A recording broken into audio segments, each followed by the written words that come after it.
How about Friday night at GMHBA Stadium? Brisbane headed down to Kardinia Park and ended a 13-game losing streak which dated back to 2003. They spoiled Patrick Dangerfield's 350th celebration. They came to Victoria early, and under Chris Fagan, they executed a clear plan. They did, and I just want to have a look at the game plan that was in place from early on. This is in the first quarter, and Geelong, they love using the ball. They have some great ball users down there, especially out of their back half. So just have a look how well set up they are to cover the corridor here, the Brisbane Lions, and force them long each time. And you can see the Geelong players looking inboard, wanting to take that kick.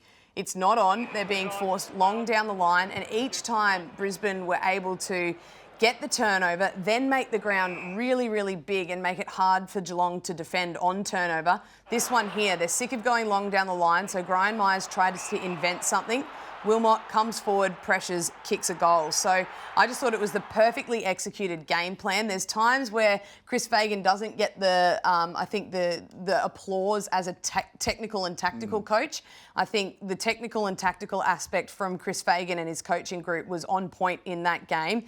They were able to get Geelong's numbers down from 27 points that they conceded from turnover, Brisbane Lions, which is the second lowest that the Geelong Cats have scored this season from turnover. And on the other hand, they conceded 66 points, the third most that they've conceded all year, the Cats. So a well-executed game plan, which really went a long way to them winning that game. Brisbane have now won 4 of their past 5 games against Geelong, including at 3 different venues. Most memorably was that prelim last year, of course, at the MCG. We expect these two to go deep into September. We expect them to face each other at some stage during that final series. Do they have an edge on them at the moment, given that recent record? I think it's funny because going into this game, the talk was around the 2003 being the last time that the Lions won at Kardinia Park. But if you do look at that window of history, the Lions have actually recently had the wood over them and have ended Geelong's seasons a couple of times in recent history. So